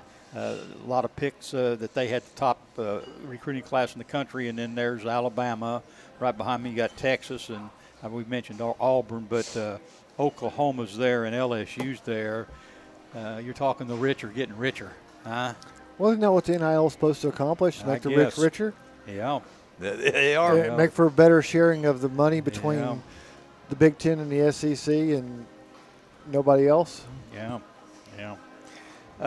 Tony, the Vols signed a quarterback in Jake Marklinger, I believe, of Savannah, Georgia, coming out of high school. Right. They've got 3 walk-on quarterbacks in Gaston Moore, Navy Schuler, and Ryan Dameron. They've got an unproven quarterback going in there. Nico. Nico's coming in. Malava is coming in to quarterback the Vols next year, and a lot of high hopes with him. But, you're putting all your cards on him. Yeah. Do they need to go to the transfer portal and look for a quarterback that could help them if something was to happen to him immediately? Well, they are saying that Nico's going to be the guy, and so when they signed this quarterback out of South Georgia, where now he's going to be a freshman. So, I think that it's they're going to look at seeing how he progresses throughout the all season and into spring ball, and if they feel like he's not quite ready, then maybe they'll see if they can get someone after spring ball, because there'll be things opening up. But I'd get him in the weight room. Yeah, don't you think? I mean, he's a little on the thin side right now, and I'm worried about keeping him healthy. I guess one of the good things about the situation is his offensive line has decided to come back. Right. That's big. That is real big. All 5 are coming back. I think one of the tackles come back for his 7th season. In college football, I've never heard of that. Yeah. But they're experienced. And you're right, they're going to be coming back with probably the most experienced offensive line in the country. So at least for a young quarterback, knowing that you've got experience in front of you, that's very self-assuring. Marcus, do they need to go to the transfer portal for a quarterback? Well, I think Tony's right. I think you wait and see. You got windows after spring practice to see, and the thing is, with all the moving around, and let's face it, there's an NIL budget at this point. That how much are you going to spend, and how are you going to attract the guy to be the backup quarterback? You're here just in case. I mean, that's not something you go out looking for in December. That's when you start looking in April or May with who hasn't found a place to land that could be serviceable if we had to use them, right. But is capable of understanding. You're not going to be out there unless this guy breaks his leg. They got a couple of 5-star signees, Tony, and an edge rusher, and you'll have to explain to me what an edge rusher is. Yep. Jordan Ross, and the wide receiver in Mike Matthews. Yeah, edge rusher is you're in a 4-3. It's your defensive end. He's in a lot of these edge rushers. They're usually lighter than what we've seen in the past as a defensive lineman. Instead of being a 260-pound defensive end, he's probably about 225 and can run. And with the defenses nowadays have to be very flexible. A lot of times those edge rushers can also drop back into coverage. So they're a more athletic type of guy who can speed rush off the edge, but then at the same time be a person who can help out in your coverage as well. Yeah, Marcus, after seeing what they've got in the signing period, and this is the early signing period, right? There'll be another signing period right. in the spring, in February. What are you seeing right now as the biggest concern for Vol football? As you head into the next year. The offensive line is going to be back. We can check that off. That's good. But what other areas do you see that might be a concern right now? Well, this is one of the things that Heupel talked about is there's a dynamic now where you're recruiting your own team constantly to stay. So there's this dynamic going on where you're really never sure what your roster is until the portal period's closed. So like right now, you feel like Tennessee addressed a big need. They've got a good group of linemen that are coming in on both sides. And offensively, they're not going to be thrown into a critical position right off. They're going to have time to get bigger, get stronger, and learn the college game. You've got some guys in the secondary. You've got some real athletes on this group. Boo Carter is one of those. And you feel like they've got some time. They're not going to be thrown immediately into the fire, except for the secondary. Yeah. And the secondary is going to these guys that just signed. I think one of them's on campus.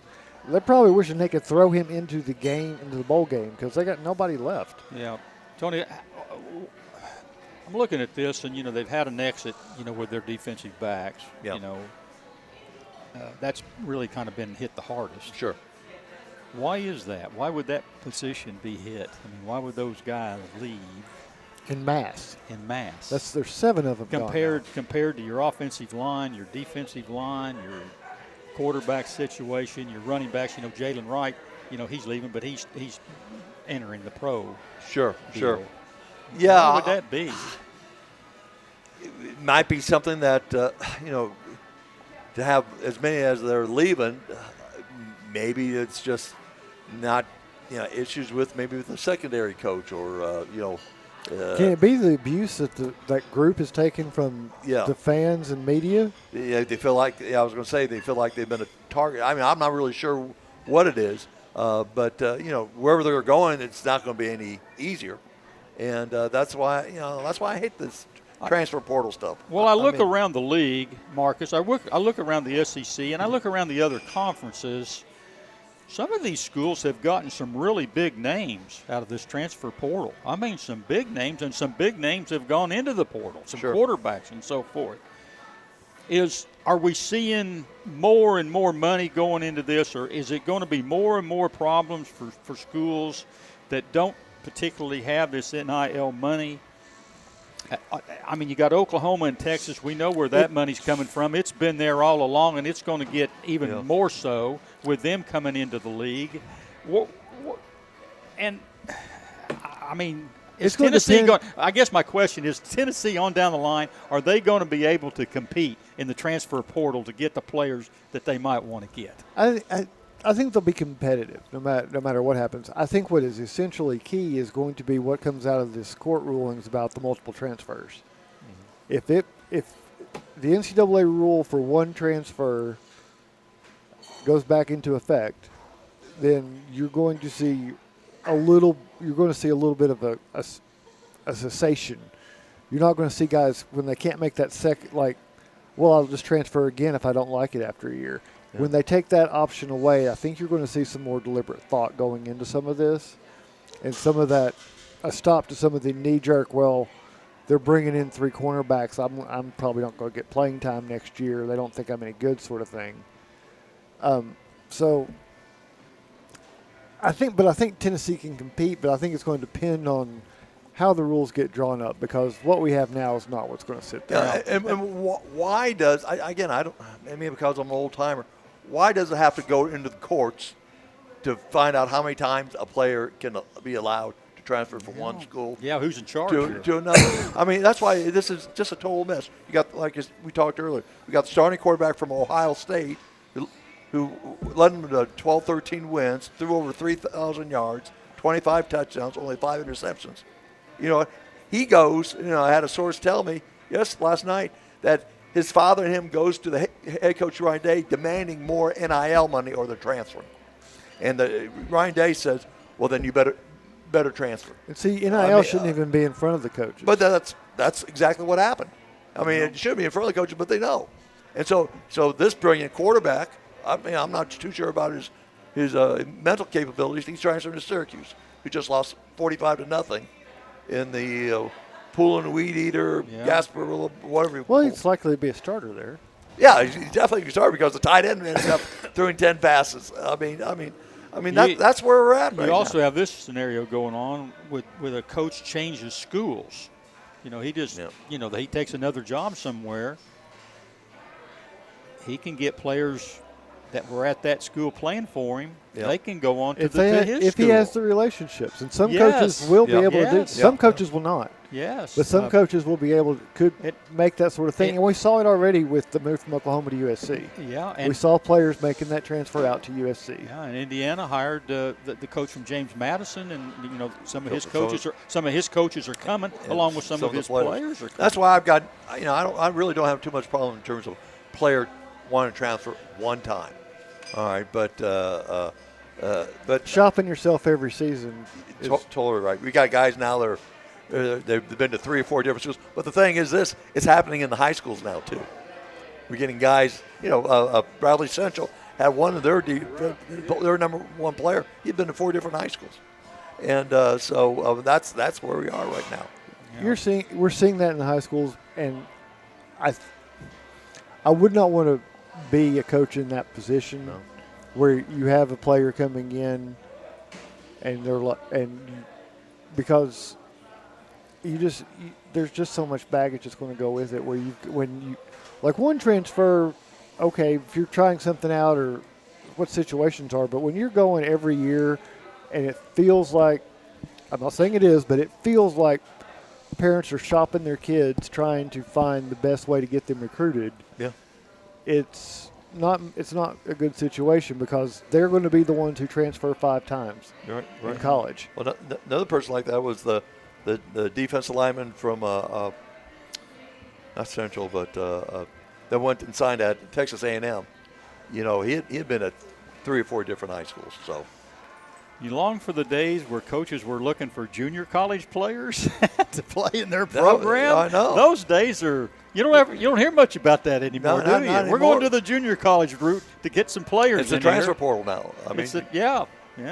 I just wonder what effect that's having on junior college players, and I know it's having an effect on kids coming out of high school. Yeah, for years up at Carson Newman, I would recruit the Mississippi junior colleges, all 16 of them. Yeah. Hey, it's time for a break, and when we return, it's the Bowl Prediction segment. You're listening to the Goatee Sports Page, and now stay tuned for the best in local sports. Waters Equipment is your East Tennessee New Holland agriculture and construction dealer. Waters Equipment has been serving Blount County for 48 years and has 2 locations in Maryville for sales and service for New Holland equipment. Offering shop and field service for trucks and equipment of all brands, Waters offers equipment rentals for New Holland skid steer, Mini X, and tractors. Call 238-9000 for your rental needs. That's 238-9000. Waters Equipment New Holland. Excellence in service. For over 50 years and 3 generations, the people of Blount County have trusted Stevenson Tire with their vehicles and their families. Our mission has always been simple: to provide quality products at reasonable prices with exceptional customer service. Featuring tire products from Michelin, BF Goodrich, Uniroyal, Bridgestone, Firestone, and Yokohama, Stevenson Tire also offers alignment and brake services at affordable prices. Stevenson Tire Company, 2411 East Broadway Avenue in Maryville. Call 983-1621 or online at StevensonTire.net. Your newspaper, that's right.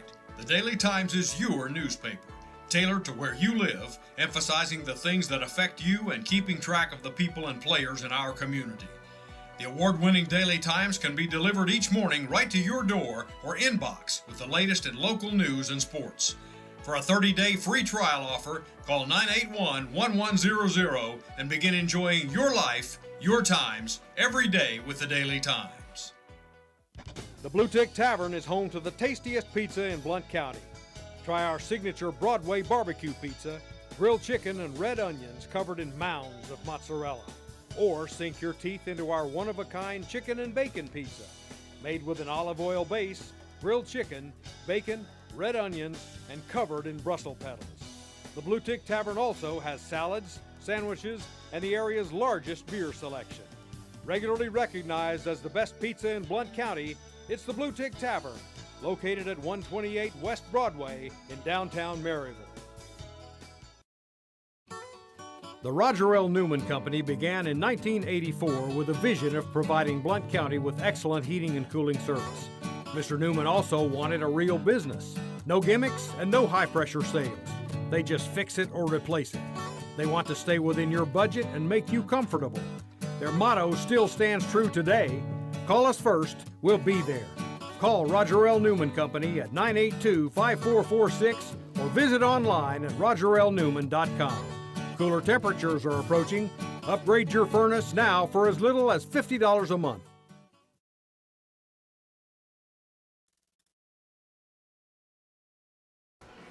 Welcome back to the Blue Tick Tavern in downtown Maryville. This is Mike Edwards, and it's time for this week's Bold Prediction segment. I'm here with Donnie Moore, Marcus Fitzsimmons, and Coach Tony Iruli. And it's the Christmas season. We're going to hand out some Christmas gifts. Christmas gifts going into the next year. I've got 4 University of Tennessee coaches on here. I've got Josh Heupel, football, and I got Rick Barnes in basketball, Kelly Harper and the Lady Vols, and I've got Tony Vitello. And so we're going to give out some gifts here, so put your thinking cap on. What coach, I'll start with you, Tony, what coach is the Grinch most likely to visit out of those 4? Between Heupel, Barnes, Harper, and Vitello, what Grinch? What coach is the Grinch most likely to visit? Well, I think Coach Harper's the Grinch is going to be visiting Coach Harper. Okay. All right, Lady Vols. Yeah. So you're a little bit concerned about the upcoming SEC schedule, even though she's got Rakia Jackson back from her injuries. All right. We'll see. Marcus? Well, I'm remembering the story of what happens with the Grinch. So I'm going to say Heupel because I think he's going to have the Grinch come and look like he's taking a whole lot away and maybe come back, and some of the stuff's going to get returned when the transfer portal doesn't work out, and some guys are going to say, can it come back? Very good. Very nice. Donnie? I like that one.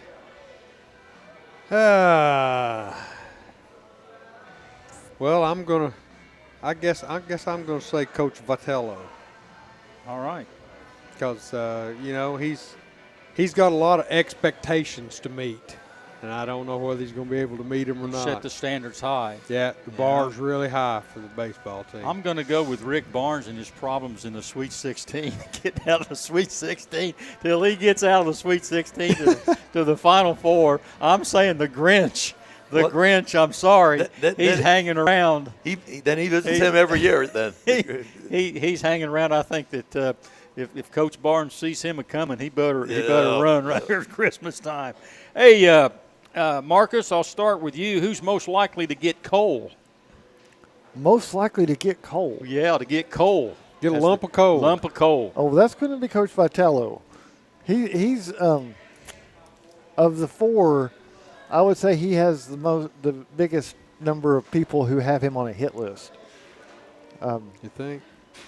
I mean, Tennessee's braggadocio does not carry well with some people. So the number of people who'd be willing to send him a lump of coal and put it in the stocking is probably pretty long. Yeah. Donnie Moore. I may say Coach Harper on that one because she's got a lot of people that are starting to get kind of turn the cold shoulder toward Lady Vols basketball. Well, then wouldn't she need the coal to help keep warm? So she's getting that cold shoulder? It might help. Yeah, but the keeping warm may be the part of the body she doesn't want. I'm not. Yeah, that back end a little bit, huh? Yeah. Well, I'm going to go with Kelly Harper also. You know, I realize that she's had some injuries, but by golly, she's struggling. You know, she's just one game above 500, and I don't know what in the devil they're going down to play Liberty in Lynchburg Sunday, but I don't even like that road trip, to be honest with you. All the way down there to play them. What have they got to gain on the road? On the road. What do they have to gain going down to Lynchburg to play them tomorrow? It's not. I guess they'll fly there, but it's not an easy ride to get there. But anyway, she's got that SEC schedule coming up with LSU and South Carolina in there, and a couple of other teams. I'm saying Kelly Harper. How about you, Coach? Well, I was going to say Kelly, but I think Coach Vitello as well. Oh, you think he's going to get some coal? I think a lot of his opponents will grab the coal and throw and hit him. Yeah. I'll agree with you there. Yeah, because all the stuff that's gone on in the past years and all that. I think if someone has a shot to nail him, I think they'll grab that coal and throw a fastball on his forehead. Donnie, I'm around to you. Who gets the nicest gift? Who gets the nicest Christmas gift? I don't know. I think the person that wears the Teflon suit is Coach Barnes. Yeah. The water just sheds right off of him, just like the Hall of Fame may want him. Yeah. Life's good with him, and heck, I like defense, and they like him. They like him. All right, I can't argue with that. I'm going to go with Josh Heupel because he's kind of the golden boy too. Yeah. I think he could get a nice gift. He could. If he goes down and wins the Citrus Bowl, and everybody seems to be fairly satisfied with last year, and they got Nico, rolling in for next year. Can't wait till next year. Can't wait till next year, and by golly, we're pretty hyped up. So I can see Josh Heupel getting a pretty nice gift here, Chris. Yeah, and I'm going with the same thing too with Coach Heupel. I just think Tennessee's football is not at the greatest place, but it's at a good place. I mean, it is. We thought that most of us on here thought 8-4 is going to be about what they were going to be this year, and that's what they were. They got a chance to win the bowl game, go 9-4, and so he's right on target. And I think he's met a lot of expectations as becoming that coach. Marcus?